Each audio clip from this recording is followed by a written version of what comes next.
इस मजेदार कहानी की शुरुआत होती है एक बहुत ही बड़ी किंगडम को दिखाते हुए, जहां पर एक राजा और एक रानी रहा करती थी। वो दोनों अपने साम्राज्य को मिलकर काफी अच्छी तरीके से चलाया करते थे। राजा तो यहाँ पर अपनी वाइफ यानी कि रानी को खुश रखने के लिए सारी चीजें किया करता था, लेकिन बात ये होती है कि रानी कई समय से प्रेग्नेंट नहीं हो रही थी। उसे किसी भी हालत में बच्चा चाहिए था, इसीलिए वो काफी ज्यादा फ्रस्ट्रेटेड रहती। हालांकि राजा इस क्रिटिकल समय में भी रानी का साथ देता है और पूरे साम्राज्य में से बड़े बड़े डॉक्टर्स को यहाँ बुलाता है उसका चेकअप कराने के लिए। लेकिन अफसोस की बात ये थी कि कोई भी डॉक्टर्स इस बीमारी का इलाज बता ही नहीं पा रहा था। सभी आकर रानी को चेक करके जाते, लेकिन उसका एक्यूरेट सोल्यूशन कोई नहीं प्रोवाइड करता। इस बात से तो एक समय के बाद राजा भी गिव अप कर चुके थे कि रानी को बच्चा होगा भी कि नहीं। लेकिन रानी को तो अपना वंश आगे बढ़ाना था, इसीलिए उनका कोई वारिस होना जरूरी है जो उनकी लेगेसी को आगे लेकर जाए। अब एक दिन राजा ने रानी का मूड ठीक करने के लिए कई सर्कस वालों को महल में बुला लिया होता है। वो सारे सर्कस वाले काफी इंटरटेन कर रहे थे, लेकिन तभी रानी की नजर उनमें से एक लेडी की तरफ गई। वो लेडी प्रेग्नेंट होती है, जिसे देखकर रानी का मूड ही बदल गया और वो वहां से उठकर अपने कमरे में जाकर सारी चीजें तोड़ने फोड़ने लगती है, क्योंकि उन्हें भी बाकी औरतों की तरह प्रेग्नेंट होना था और बच्चे पैदा करने थे। राजा तो फिर भी जाकर रानी को कंसोल करता है कि कुछ समय में कोई सोल्यूशन निकल ही जाएगा। अब वो दोनों टेंशन में मौजूद थे, तभी अचानक हमें दिखाया गया कि महल के अंदर एक बहुत ही लंबा सा आदमी काली कलर के कपड़े पहनकर अंदर घुस रहा है। इस आदमी को तो कोई सिक्योरिटी गार्ड देख ही नहीं पाता और वो आसानी से अंदर घुस गया, जिसके बाद वो अनजान आदमी राजा और रानी के सामने चला जाता है। वो तो कहने लगा कि मैं आप लोगों की प्रॉब्लम सॉल्व कर सकता हूँ और इसमें आपको 100% सोल्यूशन मिलेगा, इसकी गारंटी मैं दे सकता हूँ। लेकिन राजा यहाँ उस आदमी से कह रहे थे कि तुमसे पहले कई डॉक्टर्स हमारे पास आए थे, उन्होंने भी इस तरीके से वादा किया था, लेकिन वो सभी भी कुछ नहीं कर पाए। लेकिन वो स्ट्रेंज आदमी राजा और रानी से वादा करता है कि मैं ये परफॉर्म करके ही रहूंगा, आप लोग जो चाहते हो आपको हमेशा के लिए मिल जाएगा। लेकिन इस दुनिया में सारी चीजें प्रकृति के हिसाब से चलती हैं, नेचर का बैलेंस बनाए रहना जरूरी है। अगर आपको अपना बच्चा यानी कि एक नई जान चाहिए तो उसके बदले एक दूसरी जान देनी होगी। राजा और रानी इसकी बात सुनकर थोड़ा सा शॉक हो गए। तभी वो स्ट्रेंज आदमी राजा को कहता है कि आपको एक टास्क करना होगा, इसमें आपको समुद्र में मौजूद सी क्रिएचर का बहुत ही बड़ा दिल निकालना होगा और उसे एक ऐसी लेडी से पकवाना होगा जो पूरी तरीके से प्योर थी और वो सिंगल होनी चाहिए। अंत में उसके द्वारा पकाए गए दिल को रानी को खिलाना होगा, जिसके बाद रानी प्रेग्नेंट हो जाएगी। अब यहाँ उस आदमी ने सारी प्रोसेस समझा दिया होता है, जिसे कि अब राजा को फॉलो करना था। हालांकि ये टास्क काफी ज्यादा खतरनाक लग रहा होता है, लेकिन रानी की सहमति के साथ राजा ने ये काम करना स्टार्ट भी कर दिया था। राजा तो अपने पूरे सैनिकों के साथ उस समुद्र में आ चुका होता है जहाँ पर वो व्हाइट क्रिएचर मौजूद था और उससे मारकर उसका दिल निकालना होता है। हालांकि इन सारी चीजों में कोई भी सैनिक आगे ही नहीं बढ़ रहा था, क्योंकि उन्हें लगता है कि ये चीजें प्रकृति के खिलाफ हैं। इसीलिए अब राजा को खुद ही जाना पड़ा समुद्र के अंदर, ताकि वो उस क्रिएचर को मारकर उसका दिल लेकर आ जाए। राजा तो अब उस क्रिएचर के पास पहुंच जाते हैं और नुकीले वेपन से उसके बॉडी को मारने लगते हैं। हालांकि वो क्रिएचर अब मर चुका था, लेकिन मरने से पहले उसने राजा को बहुत घायल कर दिया। वो राजा इतना ज्यादा घायल हो जाता है कि वो इस किनारे पर आने के बाद अपना दम ही तोड़ दे रहा था। राजा तो मर चुका था, लेकिन सैनिकों को उस क्रिएचर की डेड बॉडी मिल जाती है, जिससे कि वो क्रिएचर का बड़ा सा दिल निकाल लेते हैं। इस दिल को रानी अपने पास रख लेती है और उस लेडी का पता लगाती है जो सिंगल और प्योर थी।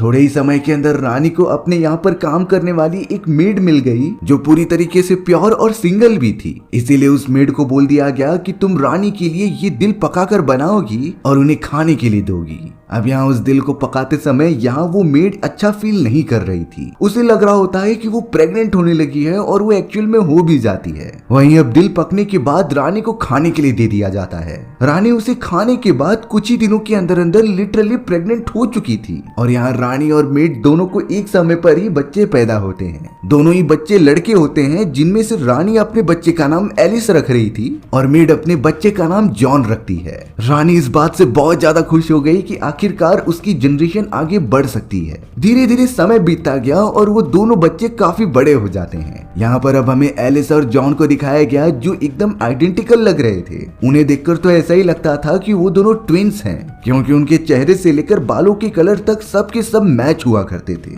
साथ ही साथ इतने कम समय में वो दोनों एक दूसरे के दोस्त भी बन चुके होते हैं। वो दोनों अपना हर समय खेलने कूदने में बिताया करते थे। लेकिन रानी को ये सारी चीजें बिल्कुल भी पसंद नहीं होती। वो ये नहीं चाहती थी कि उसका बेटा जो आगे चलकर राजकुमार बनने वाला है वो किसी मेड के बेटे के साथ दोस्ती करे। रानी ने तो अपने बेटे एलिस को बहुत बार समझाया और ये वार्निंग भी दी कि तुम उस लड़की के साथ बिल्कुल दोस्ती मत करो, लेकिन एलिस कहाँ मानने वाला था। वो दोनों तो बार बार एक दूसरे से मिला करते और उनकी दोस्ती गहरी होती जा रही थी। यहाँ पर हमें शॉकिंग बात पता चली कि एलिस और जॉन पानी में सांस ले सकते हैं। वो दोनों उसी समुद्र के पानी में जाकर मजे किया करते थे जहाँ पर वो क्रिएचर रहा करता था, यानी कि क्रिएचर की प्रॉपर्टी उन दोनों के बॉडी के अंदर मौजूद है। रानी को भी जब ये बारे में पता चलता है तो उसने मेड को ही बुला लिया। वो तो मेड को आखिरी वार्निंग देने लगी कि तुम अपने बेटे को मेरे बेटे से दूर रखो और अगर आगे से ऐसा हुआ तो मैं तुम दोनों को ही साम्राज्य में से बाहर निकाल दूंगी। मेड रानी की बातों को अच्छे से समझ जाती है और दुखी होकर वहाँ से निकल जाती है। लेकिन एलिस और जॉन का मिलना कभी रुकता ही नहीं। एक दिन तो शॉकिंग बात ये हो गई कि जॉन एलिस के कपड़े पहनकर महल के अंदर घुस गया था। सभी लोग जॉन को एलिस ही समझ रहे थे और उसे एक राजकुमार की तरह ट्रीट कर रहे थे। यहाँ तक कि रानी भी धोखा खा गई थी।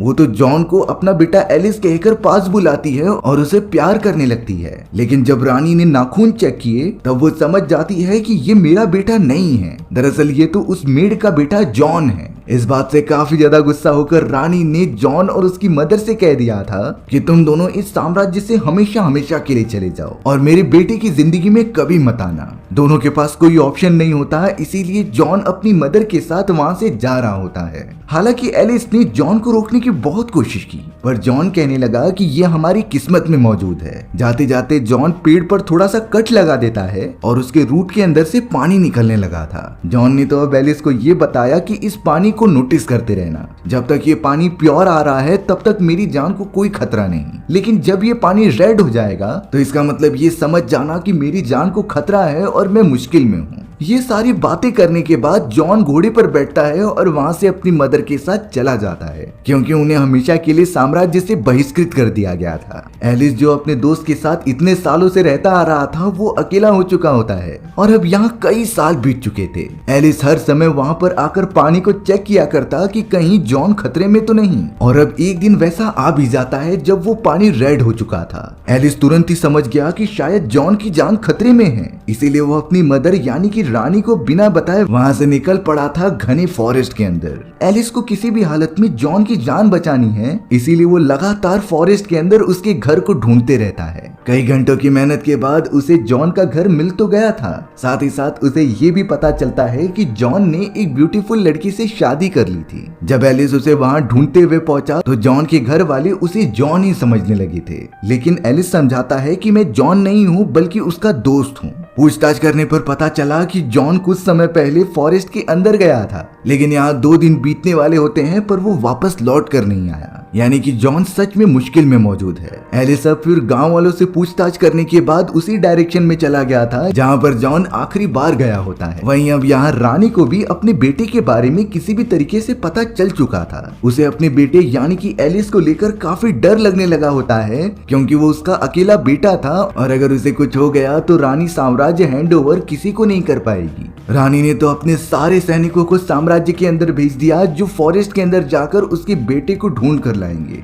साथ ही साथ रानी भी अब बहुत ज्यादा घबराने लगी थी। रानी बहुत ज्यादा डरी हुई थी, इसीलिए वो लंबे आदमी को बुलाती है जिसने कि कुछ समय पहले काफी अच्छा काम किया होता है। रानी उस आदमी से कह रही थी कि प्लीज मेरे बच्चे को बचा लो, वो फॉरेस्ट के अंदर गया है और उसकी जान खतरे में हो सकती है। लेकिन वो आदमी फिर से वही बात कहता है। उसने कहा कि नेचर का बैलेंस बनाए रखना जरूरी है, इसीलिए एक जान के बदले दूसरी जान आपको देनी ही पड़ेगी। रानी को भी ये सारी बातें अच्छे से समझ में आ गई थी। अब हमें यहाँ पर जॉन दिखाई देता है जो कि एक गुफा में फंसा हुआ था। तभी अचानक उसके सामने एक बहुत ही खतरनाक क्रिएचर आ जाता है जो कि जॉन को जान से मारने की कोशिश कर रहा था। जॉन किसी भी तरीके से गुफा के अंदर चला आया और तेजी से चिल्लाने लगा और इसी चिल्लाने की वजह से एलिस को जॉन को ढूंढने में काफी आसानी हो जाती है। उसने जॉन को ढूंढ लिया और तुरंत ही उसके पास आकर क्रिएचर को मारने लगा। एलिस ने तो तुरंत ही तलवार निकाली और उस क्रिएचर की बॉडी में घुसा दी। वो क्रिएचर तड़प तड़प कर वहीं पर मर गया था, जिसके बाद एलिस जॉन को लेकर वहां से बाहर निकल गया और अपने साम्राज्य की तरफ चला गया था। लेकिन चौंका देने वाली बात ये होती है कि वो उड़ने वाला क्रिएचर कोई और नहीं बल्कि एलिस की मदर यानी कि राजकुमारी होती है।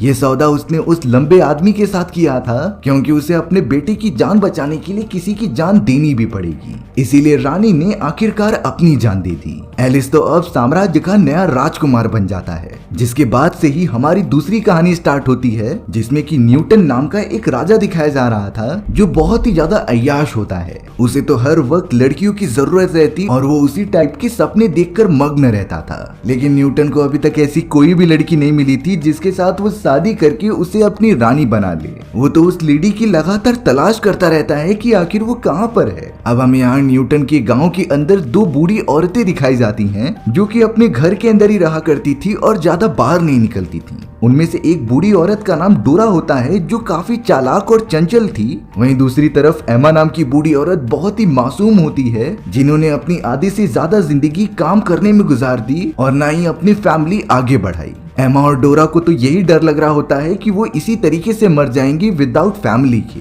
लेकिन ये बात अच्छी होती है कि उन दोनों बूढ़ी औरतों की आवाज काफी मधुर थी। एज के हिसाब से उनकी आवाज बहुत स्वीट होती है, जैसे कि कोई यंग लेडी गाना गा रही हो। वो दोनों तो इसी तरीके से गाना गाकर खुद को एंटरटेन किया करते थे।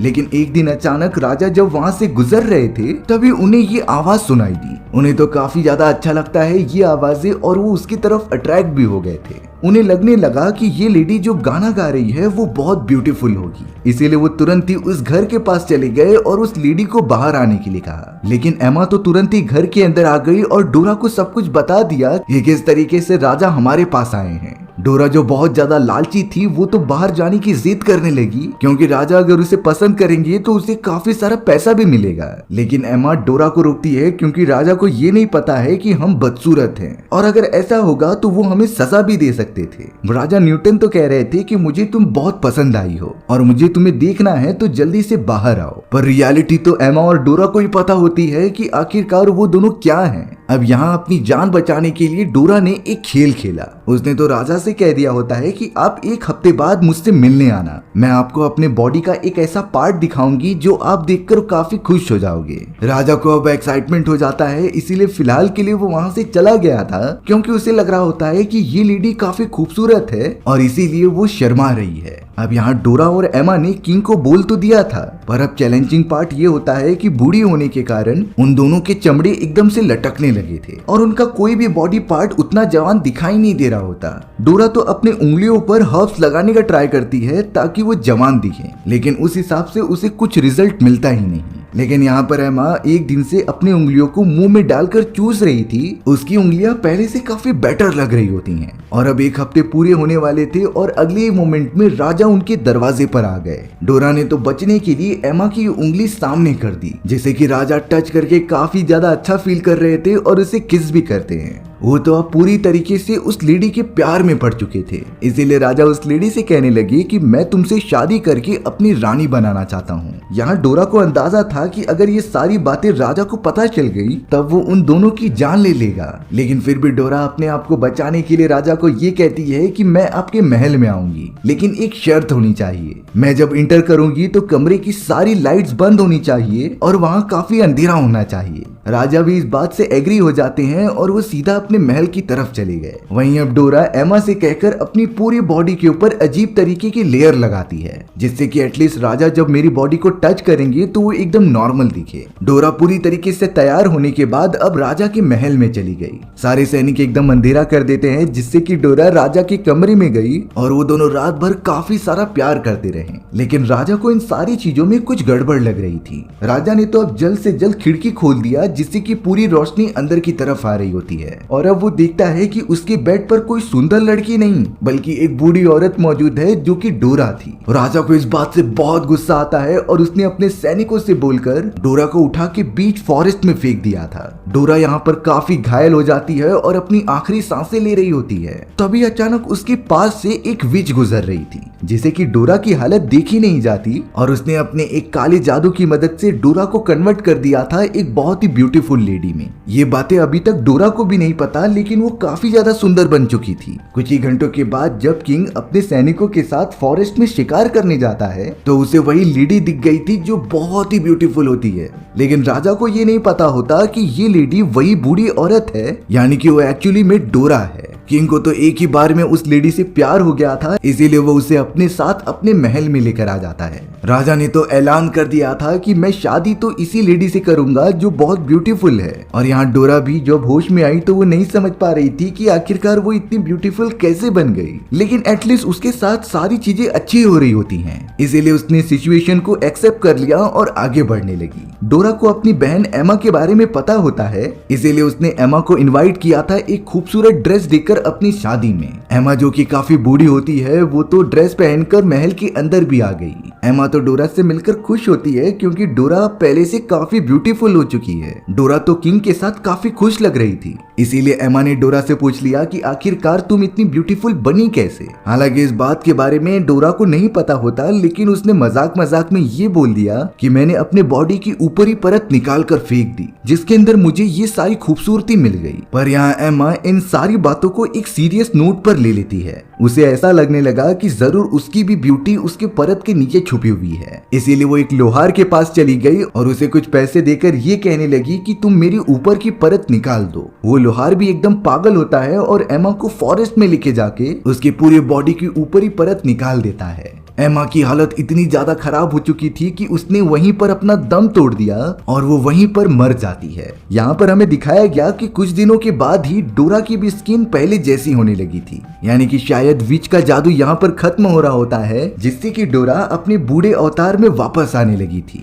डोरा को जब ये पता चलता है तो वो तुरंत ही राजा को छोड़कर वहाँ से दूर जाने लगी, क्योंकि राजा को जब ये पता चलेगा कि वो और कोई नहीं बल्कि वही बूढ़ी औरत है तो वो उसे पक्का जान से ही मार देंगे। इसीलिए डोरा ने अब अकेले ही रहने का डिसाइड किया और वहां से कहीं फॉरेस्ट के अंदर चली गई। ये कहानी यहीं खत्म हो जाती है और उसी के साथ एक दूसरी कहानी स्टार्ट हो गई जहां पर हमें एक बड़ा सा किंगडम दिखाया जाता है। इस किंगडम को एक राजा कंट्रोल किया करते थे जिनकी हाइट काफी कम होती है। उनकी एक बहुत ही ब्यूटीफुल बेटी होती है जिसका नाम वायलेट था। राजा की वाइफ की कई समय पहले मौत हो चुकी होती है, लेकिन उन्होंने दूसरी शादी करने के बारे में कभी सोचा ही नहीं। एक दिन इसी तरीके से राजा को अपने हाथों पर कुछ अजीब तरीके का पैरासाइट दिखाई दिया जो कि उसका खून पीता था। राजा को ये बात बहुत ही ज्यादा इंटरेस्टिंग लगती है क्योंकि इस तरीके से कोई भी छोटा सा जीव उसे देखकर भाग जाता, लेकिन ये पैरासाइट जैसे राजा से दोस्ती करना चाहता हो। राजा अब किसी को बिना बताए उस पैरासाइट को अपना थोड़ा थोड़ा ब्लड पिलाने लगे थे, जिससे कि वो पैरासाइट बड़े आराम से पीता और उनके पास ही रहता। धीरे धीरे हमें दिखाया गया कि वो पैरासाइट अब बड़ा होने लगता है। राजा उसे अपने कमरे में छुपा कर रखते थे और किसी को बताते नहीं थे। वहीं अब हमें वायलेट को दिखाया जाता है जो अब बड़ी हो चुकी थी और वो शादी करने के लायक भी हो जाती है। उसे शादी करके अपनी फैमिली बनानी थी, लेकिन यहाँ वायलेट को पता चला कि उसके फादर तो इन सारी चीजों में कुछ इंटरेस्ट ही नहीं ले रहे हैं। राजा तो अपने उस बड़े से पैरासाइट को और भी बड़ा बनाने की कोशिश कर रहे थे,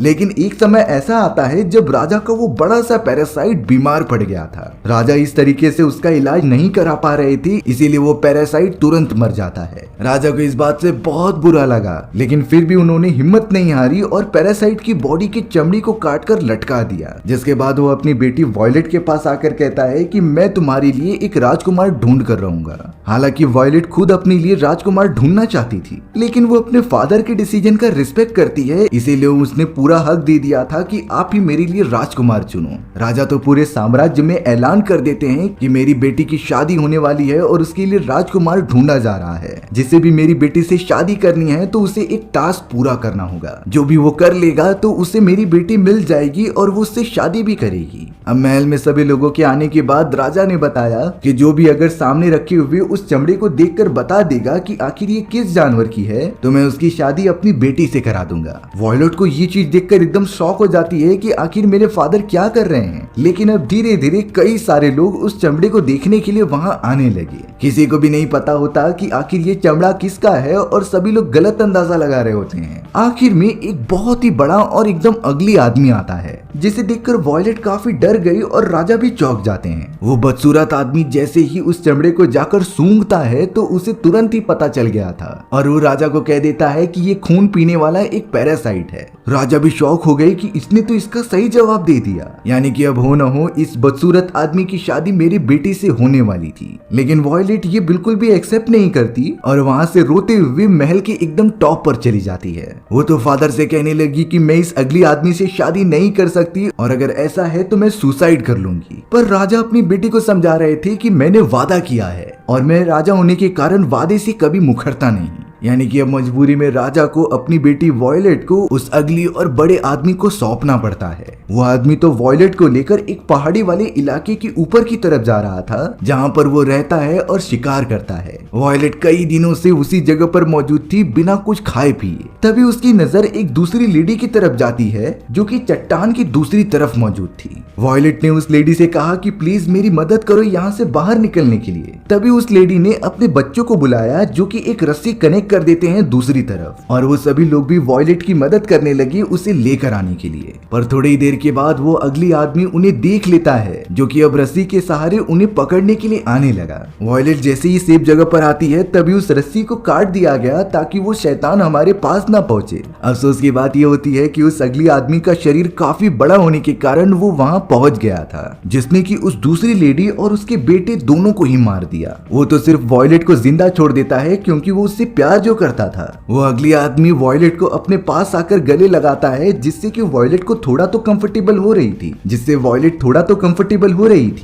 बाद उसने वॉयलेट को अपने कंधे पर आने के लिए कहा क्योंकि वो थक गई है। वॉयलेट बड़े प्यार से उस अगली आदमी के कंधे पर आती तो है लेकिन वॉयलेट के दूसरे हाथ में एक चाकू था जिसने कि उस आदमी के गले पर मार दिया। वो अगली आदमी वहीं तड़प तड़प कर मर जाता है। वॉयलेट को बहुत ही ज्यादा गुस्सा आ रहा था इसीलिए उसने अगली आदमी का गला काट दिया और उसे साम्राज्य में लेकर आ गई। उसके बॉडी पर भी ब्लड लगे हुए थे जिसे कि राजा जब इस तरीके से देखते हैं तो वो बहुत ही ज्यादा शॉक हो गए। यहाँ पर हमें बात पता चली कि राजा एक बीमारी से ग्रस्त हैं जो कि उसी पैरासाइट की वजह से हुई है, यानी कि अब उनके पास भी ज्यादा टाइम नहीं है। साथ ही साथ वो इस बात से भी खुश थे कि उसकी बेटी को जो अच्छा लगा उसने वही किया। अब हमें अंत में दिखाया जाता है कि राजा के मरने के बाद वॉयलेट इस पूरे साम्राज्य की नई प्रिंसेस बन चुकी है और इसके बाद वो अपने मन मुताबिक किसी भी राजकुमार को चुन सकती थी। हमारी ये कहानियां इसी तरीके से यहीं खत्म हो जाती हैं। सो व्यूअर्स, आपको ये स्टोरी कैसी लगी कमेंट सेक्शन में बताना भूलना मत और अगर आपको मेरा एक्सप्लेनेशन 1% भी अच्छा लगा होगा ना तो वीडियो को लाइक एंड चैनल को सब्सक्राइब जरूर कर देना। मिलते हैं इसी तरीके की मजेदार वीडियोस में,